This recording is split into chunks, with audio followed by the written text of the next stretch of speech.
소개받은 한국인터넷진흥원의 김재성입니다. 오늘 제가 발표할 주제는 바이온식 기반의 반려동물 객체 식별 기술인데요. 이게 세션 1 동안 굉장히 좀 딱딱한 주제였지만 지금 이 주제는 일상생활에서 여러분들이 접할 수 있는 얘기들이라 관심을 갖고 한번 들어보시면 고맙겠습니다. 여기 내용을 보시면 지금 현재 우리나라 인구가 한 5천만 명인데 강아지가 한 800만 마리하고 고양이가 한 700만 마리, 한 1,500만 마리니까 4명에 한 명꼴로 반려동물을 키우고 있는 실태입니다. 근데 이제 뜬금없이 갑자기 정보보호 쪽에서 반려동물 얘기가 왜 나오냐는 얘기를 저한테 많이 하는데요. 이 바이온식 기술이 휴먼의 신체나 행동, 그러니까 여러분들 모바일 결제를 한다든지 출입국 심사를 한다든지 할 때 지문이나 얼굴 홍채를 갖고 신원 확인을 하는 기술입니다. 근데 이제 이거를 그러니까 여러분들 이제 지문에서 보면은 요게 이렇게 소용돌이처럼 요 패턴이 있어요. 요게 사람마다 다 다릅니다. 그런 것처럼 강아지나 고양이, 그 다음에 소, 요렇게 요 동물인 경우에는 이 코지문이라고 해서 비문이 사람의 지문처럼 이 유형이 다 다릅니다. 얘네들이. 근데 왜 이걸 제가 연구를 했냐면 4년 전에 농림축산식품부에서 이제 연락이 와서 이 펫보험사들이 있습니다. 근데 이제 여기 그 사진에서 보는 바와 같이 이 품종 내에 있는 객체들을 보면 다 비슷비슷해요. 그러니까 얘네들을 구별하기가 되게 힘든 거죠. 그러니까 이 개똥이를 등록해 놓고 다른 애를 데리고 가도 보험회사는 얘네들을 식별할 수가 없습니다. 그러다 보니까 보험 사기 문제가 대두가 되니 정부에서 이거에 대한 대응책을 마련해달라. 그래서 이제 정부 쪽에서 연락이 와서 제가 4년 전서부터 이 연구를 시작을 하게 된 배경이고요. 실제로 사회적으로 지금 이슈가 되는 게 참 제가 어디 가서도 얘기를 하지만 이게 개만도 못한 인간들도 많잖아요. 그러니까 뭐냐면 이 강아지들을 지가 책임도 못 지면서 키우고 그것도 얘네들을 버린 다음에 못 쫓아오게 비행기 타고 가서 버려요. 그래서 유기견이 제일 많이 생기는 데가 제주도입니다. 그래서 실제로 지자체에 이 유기견을 그러니까 얘네들이 만약 잊어버려지면 유기가 된 애들을 2주간 동물보호센터에서 찾질 않으면 그냥 죽이게 돼 있어요. 근데 이제 우리나라가 이제 그래도 이제 그거를 케어해 준다고 지자체에서 얘네들을 케어하는데 연간 2억씩, 제가 창원시 갔더니 한 2억 정도씩 얘기가 된대요. 그러니까 이게 굉장히 사회 문제적으로 심각해요. 근데 지금 현재 이 동물 등록이 얘네들 어깨 쪽지에다가 생체 칩을 집어넣습니다. 근데 이게 의무적으로, 근데 대부분 그렇게 안 하고 일반인 분들이 이렇게 이 목걸이 같은 거나 이런 거를 그냥 달아놓고 마는 거죠. 그리고 이 칩은 한 등록률이 한 20%밖에 안 돼요. 근데 영국은 100%예요. 근데 우리나라는 20%밖에 안 되고, 그리고 이런 이제 유기견이 한 60만 마리 이상으로 계속 급증이 되다 보니까 사회적으로 경제적인 손실도 많고 보험 사기 문제도 심각하고 이런 문제들이 있습니다. 그래갖고 그리고 최근에 2021년도에 지금까지는 동물이 물건이었어요. 그래서 동물을 죽이면 그냥 재물 손괴죄입니다.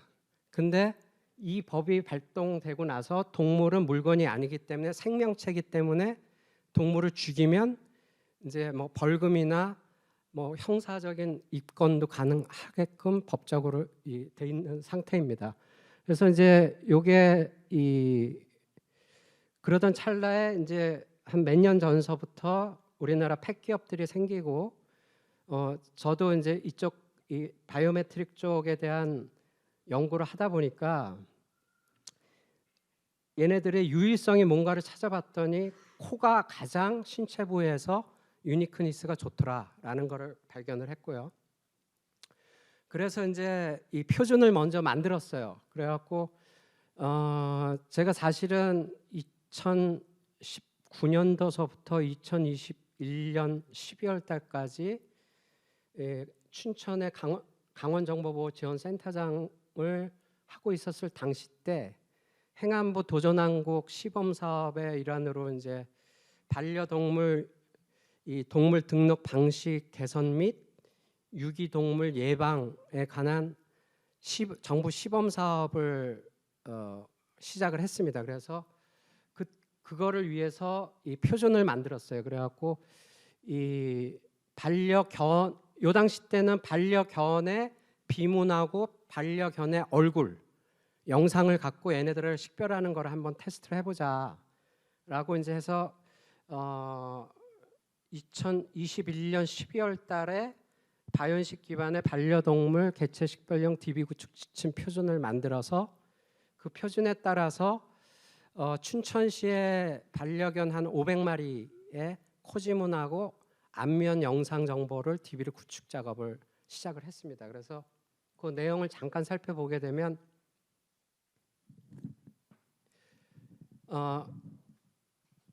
지금 현재 이 기술은 지금 세계적으로도 우리나라가 제일 앞서고 있어요. 그러니까 외국 경우에는 품종만 분류하지 객체를 분류하는 기술은 없습니다.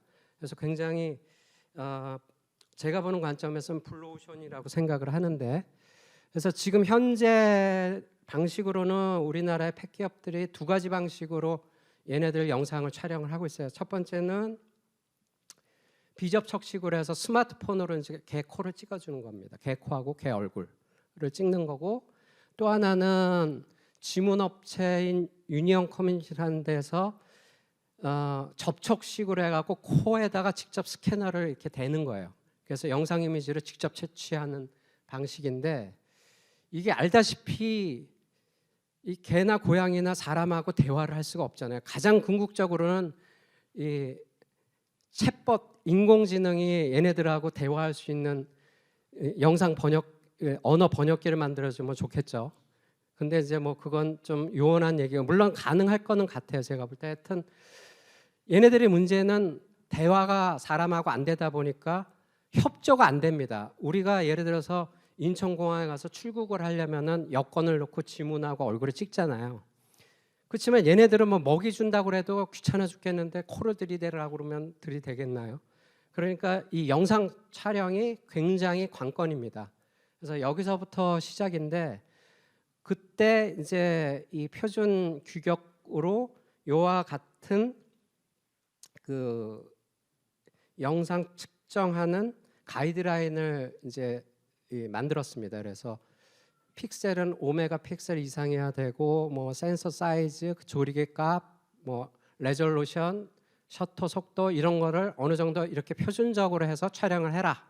이렇게 해서 이제 표준을 가이드를 만들었고, 또 중요한 건 수집 환경이 실내냐 실외냐, 그다음에 수집 대상, 이 강아지 이 특성을 갖고 비문에 어떤 이물질이 있느냐 없느냐 이런 것들을 보고, 수집 방법도 그 조도 같은 거가 어느 정도 수준 이상이어야 되고, 비문일 때는 이미지가 그 요걸 ROI라고 합니다. ROI가 한 60% 정도, 어떤 영상을 찍었을 때 60% 정도의 이미지를 채취를 해야지만이 유니크니스를 식별할 수 있다. 그러니까 예를 들어서 우리가 영화에서 보면은 범죄자 지문 감식을 하잖아요. 그러면은 범죄자가 이렇게 지문을 찍었을 때 이 쪼가리, 지문 쪼가리가 한 50% 60%가 돼야 이 범죄자를 찾을 수 있습니다. 그거가 똑같은 거예요. 그래서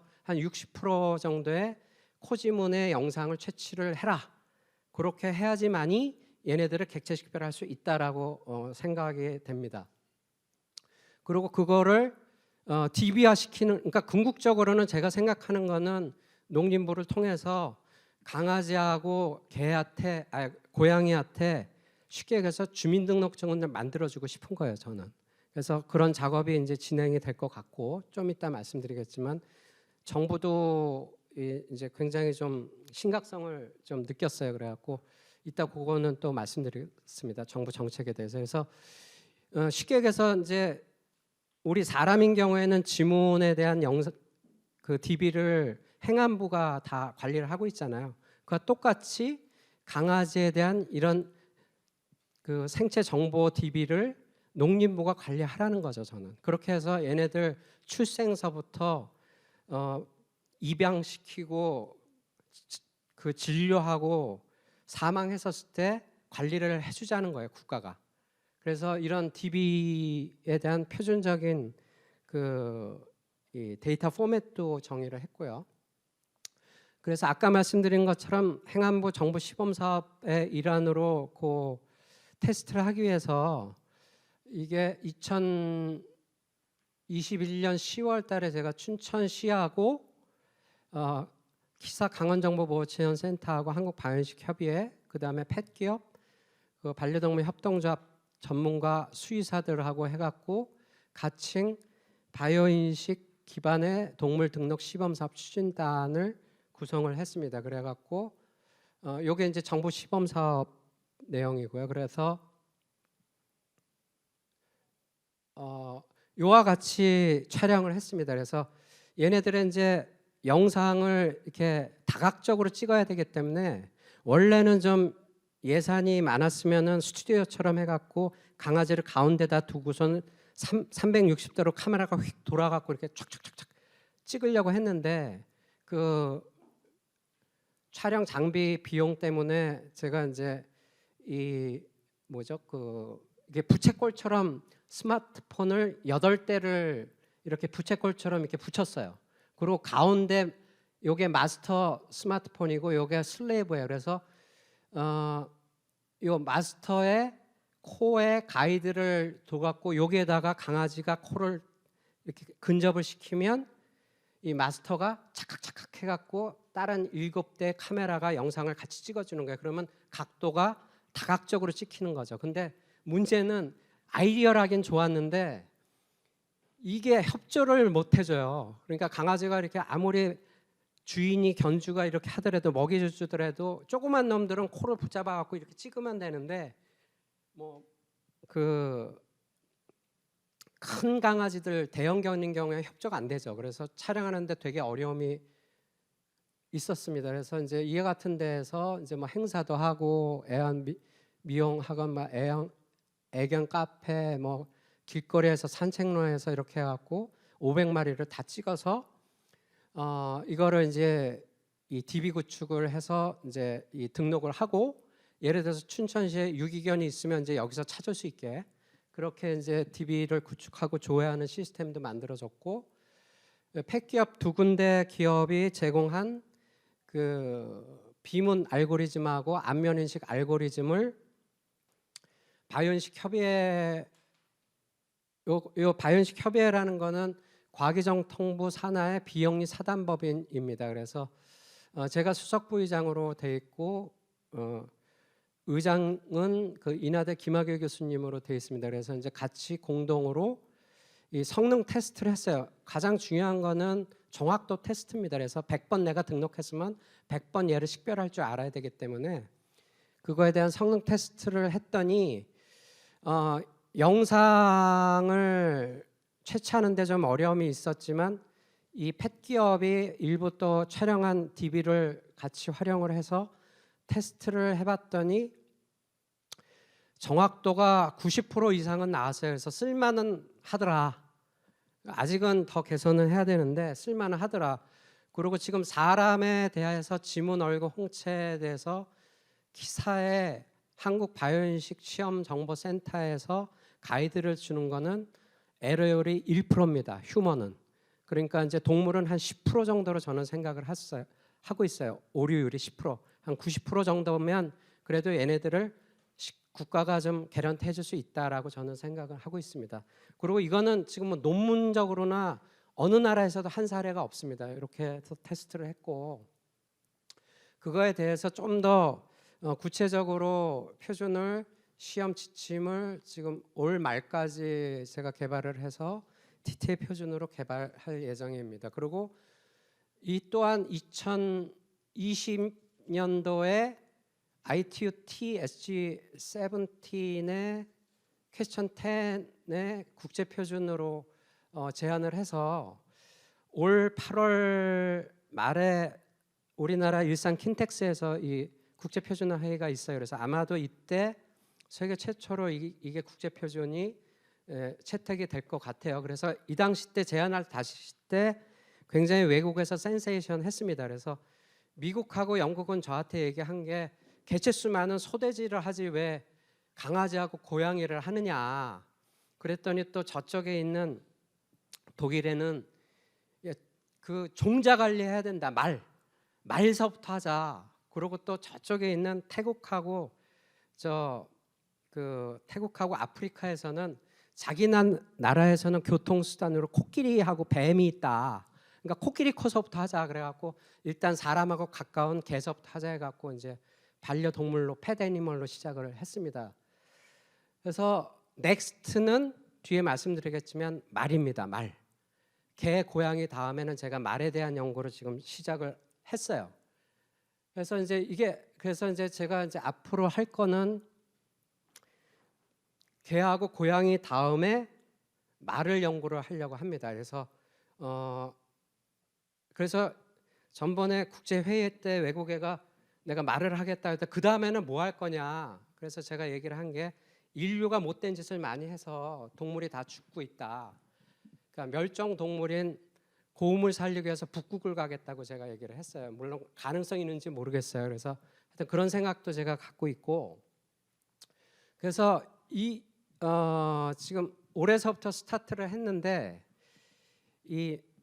사실은 작년도에 한국 마사회라고 있죠.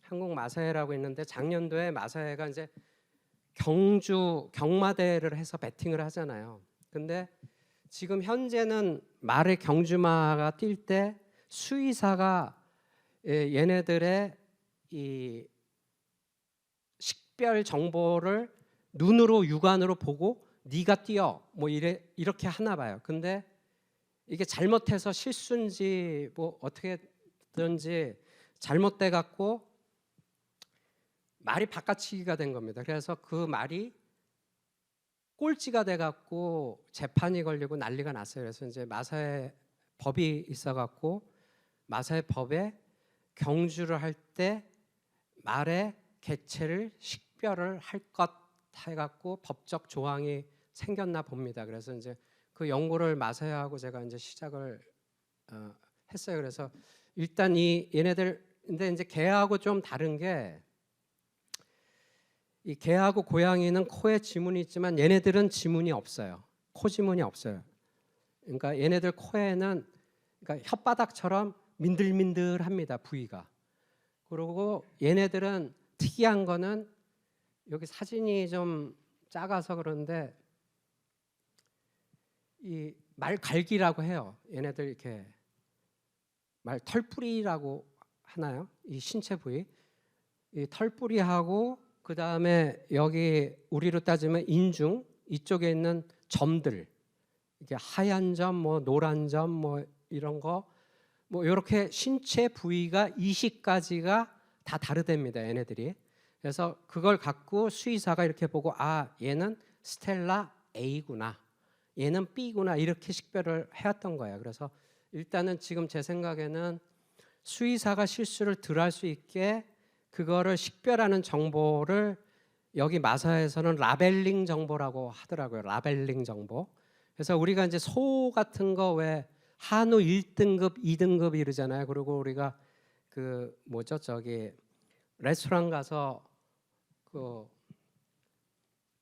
부위를 할 때 뭐 등심이다, 안심이다 뭐 이렇게 하면은 그 마블링이라고 하잖아요. 마블링. 그러니까 얘네들의 결. 어떤 그 육질의 결. 근데 이제 여기는 이제 라벨링이라는 용어를 쓰더라고요. 그래서 라벨링 정보 20가지를 갖고 전 세계 수의사들이 이렇게 육안으로 식별을 하고 있어요. 그래서 그 20가지 부위 중에 식별 정보들을 채취를 해서 지금 한 2,000두, 얘네들은 이제 말이라고 안 하고 두라고 하더라고요. 말은 2,000마리 정도의 DB를 구축을 지금 하려고 계획 중에 있습니다. 그래서 그거에 대한 그 DB 구축도 이제 진행을 하려고 하고요. 중요한 거는 이제 이 DB를 통해서 제가 생각하는 거는 과연 20개 부위 중에서 가장 유니크니스가 뛰어난 부위가 어딘지를 찾는 게 관건이에요. 그래서 이게 뭐 논문에도 없고 저도 지금 그래서 연구를 해야 돼서 사실은 전달까지 강아지 비문에 대한 식별 연구 때문에 제가 그 동물농장에 나오는 이찬종하고 개는 훌륭하대 강용국 같은 훈련사 자격증을 땄어요. 그래갖고 아까 전화가 왔는데 훈련사 자격증 받으러 오라고 전화가 와서 이제 제가 하여튼 6개월 동안은 강아지를 관찰했습니다. 강아지의 심리, 얘네들이 모르죠. 아까 뭐 하면은 말을 잘 들을까. 그리고 뭐 개인적으로는 개만도 못한 인간도 교육을 시키고 싶어요. 이제 개 교육도 시켰으니까.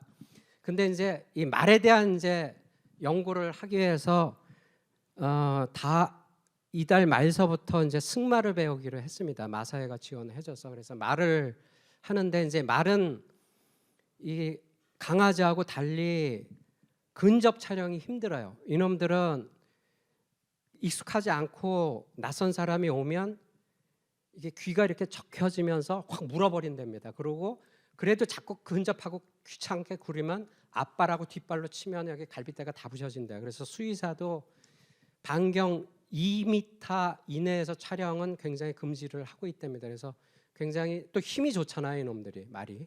근데 얘네들이 또 사람에 대한 채취를 굉장히 오랫동안 기억을 한답니다. 그래서 승마를 할 때 그 자기 등에 탄 사람의 냄새를 1년간 기억한답니다. 그래서 제가 볼 때는 얘네들의 냄새 DNA하고 제가 유념하는 거는 얘네들의 걸음걸이에요. 사람들 걸음걸이가 다 다릅니다.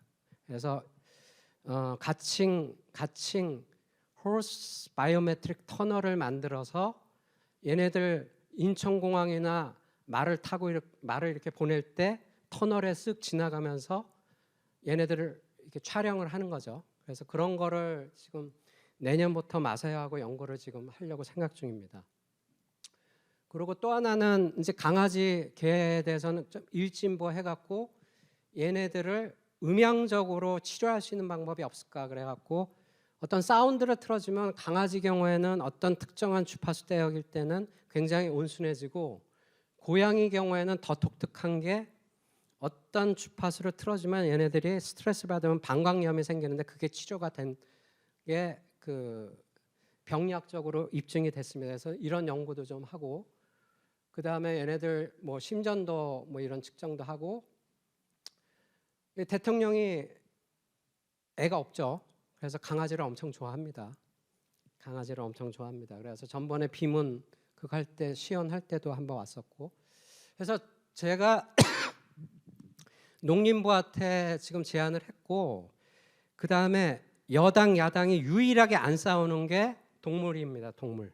그래서 여당 야당이 같이 만든 동물 복지 포럼이 있어요. 그래갖고 어저께 저한테 연락이 왔는데 올해 안으로 동물보호법에 이 비문으로 동물 등록하는 거를 법 개정을 하겠다.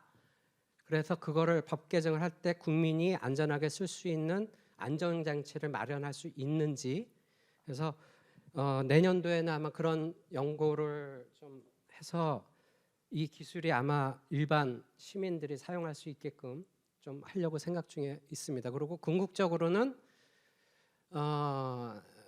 우리나라가 선진국이 됐는데 사실은 이 농림축산 쪽은 굉장히 후진국입니다. 그래서 제가 단언컨대 이런 기술들을 세계에 좀 확대를 해서 가칭 한국동물보호공학연구원을 만들고자 정부한테 제안을 지금 한 상태입니다. 그래서 궁극적으로는 이런 객체식별 기술, 헬스케어 기술, 어쿠스틱 같은 기술, 그래서 얘네들을 보호하고 정보 보호가 사람에 대한 정보를 보호한 게 아니라 동물도 보호해주자는 개념으로 확대하자는 게 이제 제 생각입니다. 그래서 이렇게 해갖고 궁극적으로는 반려견으로 시작을 해서 가축과 아까 말씀드렸던 야생 동물까지 해서 한 5년간 이런 연구를 하고, 사실은 개인적으로 제가 올해 한국인터넷진흥원 정년 퇴임입니다. 그래서 내년도에는 아까 말씀드렸던 한국바이오인식협의회 회장으로 소속을 바꾸고 이런 연구를 지속적으로 해서 내년도에는 이제 동물을 위한 연구를 하는 거로 제가 결심을 해서 이런 조직을 우리나라가 만든 후에 세계적으로 이쪽 펫산업 쪽으로 좀 블루오션으로 만들고 싶은 좀 욕심이 있어요. 그래서 뭐 개인적인 소견은 한 5, 6년 후에는 잘 되면 저희 와이프하고 얘기를 했는데 65세 이후 66세서부터는 동물 보호 캠페인을 하면서 세계를 돌아다니면서 동물을 이렇게 보호하는 그런 활동을 할 계획에 있습니다. 여기까지 제가 뭐 시간이 오버가 됐는지 모르겠지만 여기까지 마치도록 하고, 뭐 궁금하신 사항 있으면 질문 받도록 하겠습니다.